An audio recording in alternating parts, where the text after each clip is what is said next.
ಶ್ರೀ ಗುರುಭ್ಯೋ ನಮಃ ಪರಮಗುರುಭ್ಯೋ ನಮಃ ಶ್ರೀಮದಾನಂದತೀರ್ಥ ಭಗವತ್ಪಾದಾಚಾರ್ಯ ಗುರುಭ್ಯೋ ನಮಃ.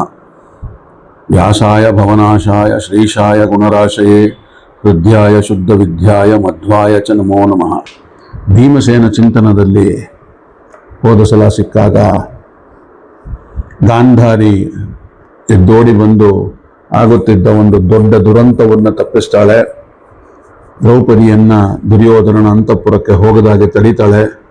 ತಡೆದು ನಿಮಗೆಲ್ಲವನ್ನು ವಾಪಸ್ ಕೊಟ್ಟಿದ್ದೇನೆ, ನೀವು ಹೋಗ್ಬೋದು ಅಂದಾಗ ಹೋಗುತ್ತಾ ಇದ್ದಂತಹ ಪಾಂಡವರು ದ್ರೌಪದಿಯನ್ನ ಮತ್ತೆ ತಡೆದು ನಿಲ್ಲಿಸಿ, ನಾವು ಕಷ್ಟಪಟ್ಟು ದೊರೆದಿದ್ದನ್ನೆಲ್ಲ ನೀವು ಹಾಳು ಮಾಡಿದ್ರಿ ಅಂತ ಹೇಳಿ ದುರ್ಯೋಧನ ಬೈದು ಅವರ ಅಪ್ಪನಿಗೆ ಮತ್ತೊಮ್ಮೆ ದ್ಯೂತವಾಡಿ, ಗೆದ್ರೆ ಎಲ್ಲವನ್ನು ತಗೊಂಡು ಹೋಗ್ಬೋದು, ನಂದನ್ನು ಸೇರಿ, ಸೋತ್ರೆ 12 ವರ್ಷ ವನವಾಸ, 1 ವರ್ಷ ಅಜ್ಞಾತವಾಸ ಅಂತ ಒಪ್ಪಂದ ಮಾಡಿ ಮತ್ತೆ ಆಹ್ವಾನ ಮಾಡ್ತಾನೆ. ಧರ್ಮರಾಜ ಹೋಗಿ ಮತ್ತೆ ಆಡಿ ಅಲ್ಲೂ ಸೋಲ್ತಾನೆ. ಅಲ್ಲಿಂದ ಮುಂದಕ್ಕೆ ಇಲ್ಲಿವರೆಗೂ ನೋಡಿದ್ವಿ. ಅಲ್ಲಿಂದ ಮುಂದೆ ಕಾಡಿಗೆ ಹೊರಡಬೇಕು. ಈ ಸಂದರ್ಭದಲ್ಲಿ ಮಹಾಭಾರತದಲ್ಲಿ ಒಂದು ಶ್ಲೋಕ ಬಂದಿದೆ. ದುರ್ಯೋಧನನಿಗೆ ನೋಡಿ ಅಥವಾ ಅಲ್ಲಿರೋ ಎಲ್ಲರನ್ನೂ ನೋಡಿ ಭೀಮಸೇನ ಏನು ಹೇಳ್ತಾನೆ ಅಂದರೆ, ಮಹಾಭಾರತದ ಶ್ಲೋಕ ಇದು.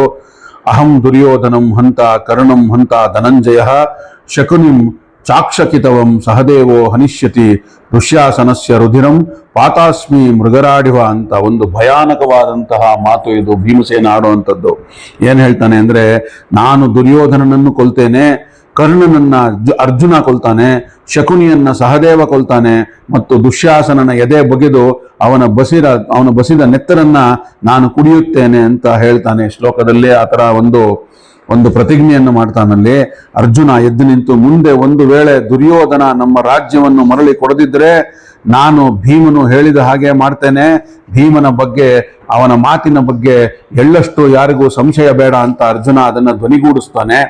ಸಹದೇವನು ಕೂಡ ನಮಗೆ ರಾಜ್ಯವನ್ನು ಹಿಂತಿರುಗಿಸದೇ ಇದ್ರೆ ಶಕುನಿಯನ್ನು ಕೊಂದೇ ಕೊಲ್ಲುತ್ತೇನೆ, ನಮ್ಮ ಅಣ್ಣನ ಮಾತು ಎಂದಿಗೂ ಸುಳ್ಳಾಗಿಲ್ಲ, ಇದುವರ ತನಕ ಆಗೋದು ಇಲ್ಲ ಅಂತ ಹೇಳ್ತಾನೆ.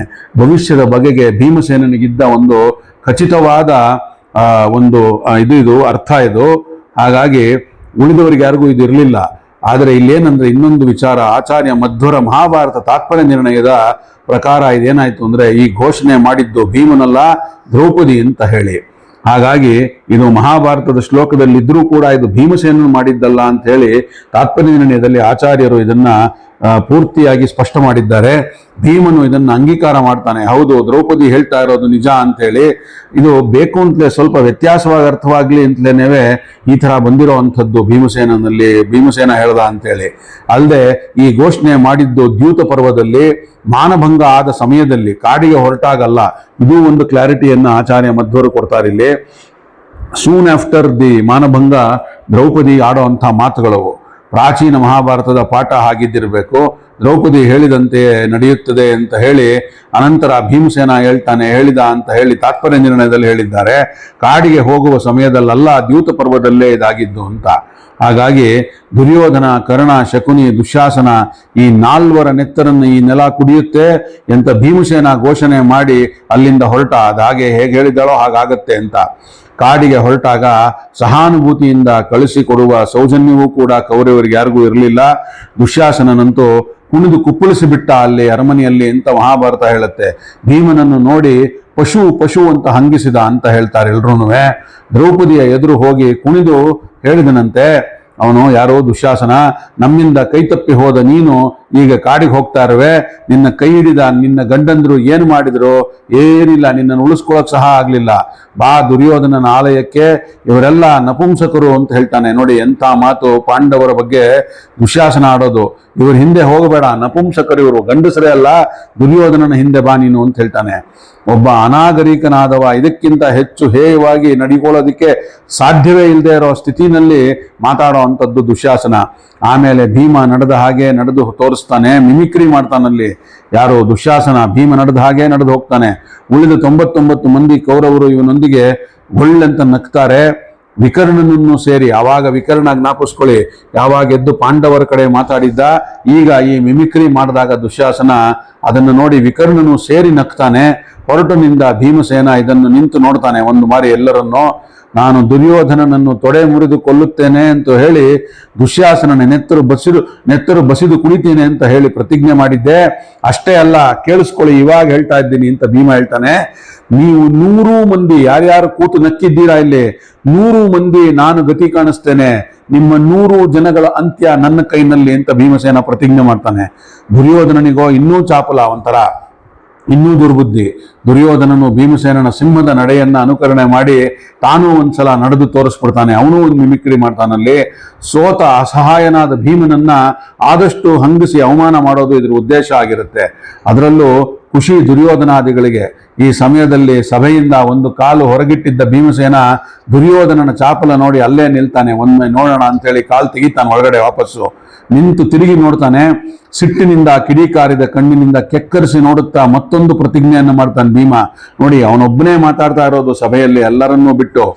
ನಿನ್ನ ಒಂದು ತೊಡೆ ಮುರಿಯುವೆ ಅಂತ ಪ್ರತಿಜ್ಞೆ ಮಾಡಿದ್ದೇನೆ ದುರ್ಯೋಧನ, ಕೇಳಿಸ್ಕೋ. ಈಗ ನೋಡಿದ್ರೆ ನಿನಗೆ 2 ತೊಡೆಯೂ ಭಾರವಾಗಿದೆ ಅಂತ ಕಾಣ್ತಾ ಇದೆ. ಆದ್ರಿಂದ ನನ್ನ ಪ್ರತಿಜ್ಞೆಯನ್ನ ಚೇಂಜ್ ಮಾಡ್ತಾ ಇದ್ದೀನಿ. ನೋಡು, 2ನೇ ತೊಡೆಯನ್ನು ನಾನೇ ಮುರಿಯೋದು, 2 ತೊಡೆಗಳನ್ನು ಮುರಿದು ನಿನ್ನನ್ನು ಕೊಲ್ತೇನೆ ಅಂತ ಪ್ರತಿಜ್ಞೆ ಮಾಡ್ತಾನೆ. ಅನಂತರ ಪಾಂಡವರು ಅಲ್ಲಿಂದ ಹಿಂದೆ ಏನಾಗುತ್ತೆ, ಒಬ್ಬರಿಂದ ಒಬ್ರು ಅಂತೆಲ್ಲ ಅಲ್ಲಿದ್ದಂತ ಋಷಿಮುನಿಗಳಾಗ್ಲಿ ಸಾತ್ವಿಕರೆಲ್ಲರೂ ಎದ್ದು ಪಾಂಡವರಿಂದ ಹೊರಟು ಬಿಡ್ತಾರೆ. ಅದರಲ್ಲಿ ಮುಖ್ಯವಾಗಿ ಅಂತವರು ಭೌಮ್ಯಾಚಾರ್ಯರು ಅಂತ ಒಬ್ರು ಇರ್ತಾರೆ. ಅವರು ಯಾವಾಗಲೂ ಪಾಂಡವರ ಜೊತೆಗೆ ಇದ್ದಂಥವ್ರು, ಅವರು ವನವಾಸದಲ್ಲೂ ಅವ್ರ ಜೊತೆಗೆ ಇದ್ದಂಥವ್ರು ಬಹಳಷ್ಟು ಕಾಲ. ಆ ಭೌಮ್ಯಾಚಾರ್ಯರು ಹೋಗುವಾಗ ಮಹಾಭಾರತ ಸ್ಪಷ್ಟವಾದಂತ ಒಂದು ಚಿತ್ರಣವನ್ನು ಕೊಡುತ್ತೆ. ನಿಮ್ ಕಣ್ಮುಂದೆ ಬರಬೇಕಿದು, ಇಡೀ ಸೀನ್ ನಿಮ್ ಕಣ್ಮುಂದೆ ಬರಬೇಕು. ಸಭಾಪರ್ವದಲ್ಲಿ ಅಲ್ಲಿ ದುರ್ಯೋಧನ ದುಶ್ಯಾಸನಗಳು ಹಂಗಿಸ್ತಾ ಇರೋದು, ಭೀಮಸೇನನನ್ನ ಮಿಮಿಕ್ರಿ ಮಾಡಿ ಅವನು ನಡೆದ ಹಾಗೆ ನಡೆದು ಅನುಕರಣೆ ಮಾಡಿ ತೋರಿಸ್ತಾ ಇರೋದು. ದ್ರೌಪದಿ ಮಾನಭಂಗ ಆಗಿದ್ದು, ಅಲ್ಲಿಂದ ದ್ರೌಪದಿ ಪ್ರತಿಜ್ಞೆ, ಅಲ್ಲಿಂದ ಭೀಮನ ಪ್ರತಿಜ್ಞೆ, ಅದೆಲ್ಲವೂ ಆದ್ಮೇಲೆ ಹಿಂದೆ ನಡ್ಕೊಂಡು ಹೋಗ್ತಾ ಭೌಮ್ಯಾಚಾರ್ಯರು ಹೋಗ್ತಾ ಇದ್ದಾರೆ. 2 ಕೈಗಳನ್ನು ಎತ್ಕೊಂಡು ಹೋಗ್ತಾ ಇದ್ದಾರೆ. ಅಂದ್ರೆ ಏನಿದ್ರ ಅರ್ಥ ಅಂದ್ರೆ, ಅರ್ಥಾನುಸಂಧಾನ ಇದರದ್ದು ಮಹಾಭಾರತ ಹೇಳುತ್ತೆ.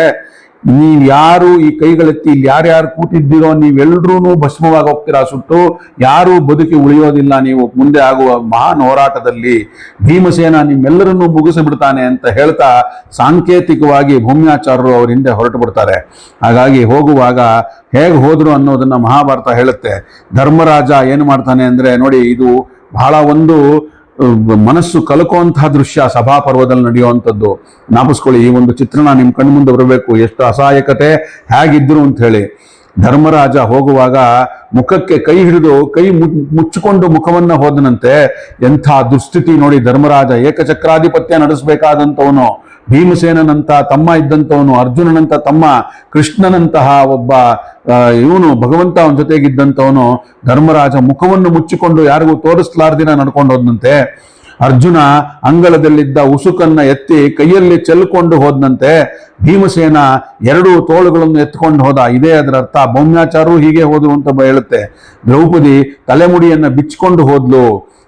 ಒಂದು ಯಮಸಾಮ ಹೇಳುತ್ತಾ ಹೋದ್ರಂತೆ ಭೌಮ್ಯಾಚಾರ್ಯರು ಜೊತೆಗೆ ಕೈ ಎತ್ತಿದಾಗ. ಭೀಮಸೇನ ಯಮಸಾಮ ಅಂದ್ರೆ ಅದು ಒಂದು ತರಹದ ಶೋಕ ಸಂಗೀತ. ಅದು ಅಂದ್ರೆ ನಿಮ್ ಕತೆ ಎಲ್ಲ ಮುಗೀತಪ್ಪ, ಅಲ್ಲಿಂದ ನೀವು ಹೋಗ್ತಾ ಇದ್ದೀರಾ ಅಂತ ಹೇಳಿ ಭೌಮ್ಯಾಚಾರ್ಯರು ಹೇಳ್ತಾರಂತೆ. ಹಾಗಾಗಿ ಅದನ್ನು ಹೇಳ್ಕೊಂಡು ಹೋದ್ರು, ಭೀಮಸೇನನ ಹಿಂದೆಯೇ ಹೋದ್ರು ಅಂತ ಹೇಳುತ್ತಾರೆ. ಧೃತರಾಷ್ಟ್ರ ವಿದುರರನ್ನ ಕರೆದು ಕೇಳ್ತಾನಂತೆ, ಏನಪ್ಪಾ ಇದೆಲ್ಲ, ಎಲ್ಲಾರು ಹೋದ್ರ, ಹೇಗೆ ಹೋದ್ರು ಅಂತ ಕೇಳ್ತಾನಂತೆ. ವಿದುರ ಹೇಳ್ತಾನೆ, ಧರ್ಮರಾಜ ಮುಖ ಮುಚ್ಕೊಂಡು ಹೋದ, ನಾಚಿಕೆಯಿಂದಲ್ಲ ನೊಂದ ಮನಸ್ಸಿನಿಂದ ನೋಡಿದರೆ ನಿಮ್ಗೆಲ್ಲ ಕ್ಷೇಮ ಆಗ್ಲಿಕ್ಕಿಲ್ಲ ಅಂತ ಹೇಳಿ ಮುಖ ಮುಚ್ಕೊಂಡು ಹೋದ ಅವನು. ಆದ್ರಿಂದ ತನ್ನಿಂದ ಯಾರಿಗೂ ಅನಿಷ್ಟ ಆಗಬಾರದು ಅಂತ ಮುಖ ಮುಚ್ಕೊಂಡು ಹೋದ, ಅರ್ಥ ಮಾಡ್ಕೊ ಅಂತ ಹೇಳ್ತಾನೆ. ಭೀಮ ತೋಳುಗಳನ್ನು ಎತ್ಕೊಂಡು ಹೋದ. ಯಾಕಂದ್ರೆ ನನ್ನ ತೋಳ್ಬಲಕ್ಕೆ ಸರಿಸಾಟಿ ಆಗಬಲ್ಲ ವೀರ ಈ ಜಗತ್ನಲ್ಲೇ ಯಾರೂ ಇಲ್ಲ, ನಿಮಗೆ ಉಳಿಗಾಲವಿಲ್ಲ, ಇನ್ನು ನಿಮ್ಮ ದಿನಗಳ ಎಣಿಕೆ ಪ್ರಾರಂಭವಾಗಿದೆ ಅಂತ ಸಾರೋದಕ್ಕೋಸ್ಕರ ಅವನ ಉದ್ದೇಶವಾಗಿತ್ತು. ತೋಳ್ಬಲವೇ ಕ್ಷತ್ರಿಯರ ಸಂಪತ್ತು ಅನ್ನೋದನ್ನು ತೋರಿಸ್ತಾ ಹೋದ. ಬಾಹುಶಾಳಿ ವೃಕೋದರ ಅನ್ನುತ್ತಾರೆ ಆಚಾರ್ಯ ಮಧ್ವರು. ಅಪೂರ್ವವಾದ ಒಂದು ಔಚಿತ್ಯಪೂರ್ಣವಾದಂತಹ ಒಂದು ಪದಪ್ರಯೋಗ ಅಲ್ಲಿ. ಬಾಹುಶಾಳಿ ಅಲ್ಲ, ಬಾಹುಶಾಳಿ ಅಂತ ಪ್ರಾಚೀನ ಶಬ್ದ. ಚಿಕ್ಕ ಶಾ ಅಲ್ಲ, ದೊಡ್ಡ ಶಾ ಬರ್ಬೇಕಲ್ಲಿ, ಪ್ರಾಚೀನ ಶಬ್ದ. ಅದನ್ನು ಆಚಾರ್ಯರು ತಾತ್ಪರ್ಯ ನಿರ್ಣಯದಲ್ಲಿ ಹೇಳಿದ್ದಾರೆ. ಶಾಲಿಗ್ರಾಮ ಅಥವಾ ಶಾಲಗ್ರಾಮ ಅಲ್ಲ, ಅದು ಸಾಳಗ್ರಾಮ. ಅದು ಶಾ ಅಲ್ಲ, ಅದು ಸಾ ಇಂದ ಶುರು ಆಗಬೇಕು. ಸಾಳಗ್ರಾಮ ಅದು, ಸಾಳ ಅದು, ಶಾಲ ಆಗೋಗ್ಬಿಟ್ಟಿದೆ, ಅದು ರಿವರ್ಸ್ ಆಗೋಗಿದೆ. ಶಾಲಗ್ರಾಮ ಪ್ರಾಚೀನ ಶಬ್ದ. ಹಾಗೆ ಅದೇ ತರಹ ಬಾಹುಶಾಲಿ, ಶಾ ಚಿಕ್ಕ ಶಾ ಮೊದ್ಲು ಇವಾಗ ಹೇಳೋದು, ಆದ್ರೆ ಆಕ್ಚುಲ್ ಆಗಿ ಹೇಳ್ಬೇಕಾಗಿರೋದು ದೊಡ್ಡ ಶಾ. ಹೀಗಾಗಿ ಮಣ್ಣನ್ನು ಹೇಗೆ ಮುಷ್ಟಿಯಿಂದ ಚೆಲ್ಲುತ್ತೇನೋ ಹಾಗೆ ನಾನು ಮುಂದೆ ಬಾಣಗಳನ್ನು ಚೆಲ್ಲುತ್ತೇನೆ ಅಂತ ಸೂಚಿಸ್ತಾ ಅರ್ಜುನ ಹೋಗ್ದ ಇಲ್ಲಿಂದ. ನಕುಲ ಸಹದೇವರು ಮುಖ ಮುಚ್ಚಿಕೊಂಡು ಹೋದ್ರು ನಾಚಿಕೆಯಾಗಿ. ಮುಂದೆ ತನ್ನ ತಲೆಮುಡಿಗೆ ಕೈ ಹಾಕಿದವರ ಹೆಂಡಂದಿರು ತಲೆಮುಡಿ ಬಿಚ್ಚಿಕೊಳ್ಳಬೇಕಾಗ್ತದೆ ಎಂದು ಹೇಳಿ ಸೂಚಿಸುವಂತೆ ದ್ರೌಪದಿ ತಲೆಮುಡಿಯನ್ನ ಬಿಚ್ಚಿಕೊಂಡು ಹೋದ್ಲು. ಇಲ್ಲಿಗೆ ಆದಿಪರ್ವ ಸಭಾಪರ್ವಗಳು ಮುಗಿಯುತ್ತವೆ. ಪಾಂಡವರು ಭೂಮಿಯಲ್ಲಿದ್ದ ಕಥೆಯ ಅರ್ಧ ಅಂಶ ಮುಗಿಯುತ್ತೆ. ಯಾಕೆಂದ್ರೆ ಎಲ್ಲರೂ ಸುಮಾರು 50, 51, 52 ಅಂಚಿನಲ್ಲಿದ್ದಂಥವ್ರು 53 ವರ್ಷಗಳಲ್ಲಿ. ಹಾಗಾಗಿ ಎರಡೂ ಪರ್ವಗಳು ಇಲ್ಲಿಗೆ ಮುಗಿಯುತ್ತೆ. ಹಾಗಾಗಿ ಧೌಮ್ಯಾಚಾರ್ಯರಂತೂ ಬಹಳ ಒಂದು ವಿಶೇಷವಾಗಿ ಹೇಳುತ್ತೆ ಮಹಾಭಾರತ ಧೌಮ್ಯಾಚಾರ್ಯದನ್ನ. ಭೀಮಸೇನ ಕೈ ಎತ್ಕೊಂಡು ಹೋದಾಗ ಅವರು ಹಿಂದೆ ಕೈ ಎತ್ಕೊಂಡು ಶೋಕ ಸಂಗೀತವನ್ನ ಹೇಳ್ತಾ ಯಮಸಾಮ ಹಾಡ್ತಾ ಹೋದ್ರು ಅಂತ ಹೇಳುತ್ತೆ. ಇದೆಲ್ಲ ನಾಂದಿ ಕೌರವರ ಅವಸಾನಕ್ಕೆ ಅನ್ನೋದನ್ನ ಮಹಾಭಾರತ ಬಹಳ ಸ್ಪಷ್ಟವಾಗಿ ಸಭಾಪರ್ವದಲ್ಲಿ ಉಲ್ಲೇಖ ಮಾಡಿದೆ. ಇನ್ನು ಮುಂದೆ ಕಿರ್ಮೀರ ವಧೆ ಆಗಬೇಕು. ಅಲ್ಲಿಂದ ಮುಂದೆ ಏನಾಗುತ್ತೆ ಅನ್ನೋದನ್ನ ನಾಳೆ ಸಿಕ್ಕಾಗ ನೋಡೋಣ. ಇವತ್ತಿನ ಈ ಒಂದು ಭೀಮಸೇನ ಚಿಂತನವನ್ನ ಇಲ್ಲಿಗೆ ಮುಗಿಸಿ ಉಪಸಂಹಾರ ಮಾಡಿ ಇದನ್ನ ನನ್ನ ಗುರುಗಳಾದ ಬನ್ನಂಜೆ ಅವರಿಗೆ ಹಾಗೂ ಅವರ ಅಂತರ್ಯಾಮಿಯಾದ ವಾಯುದೇವರು ಹಾಗೂ ಕೃಷ್ಣ ಪರಮಾತ್ಮನ ಪಾದಗಳಿಗೆ ಅರ್ಪಣೆಯನ್ನು ಮಾಡೋಣ. ಶ್ರೀ ಕೃಷ್ಣಾರ್ಪಣಮಸ್ತು. ಸರ್ವೇ ಸಜ್ಜನ ಸುಖಿನೋ ಭವಂತು.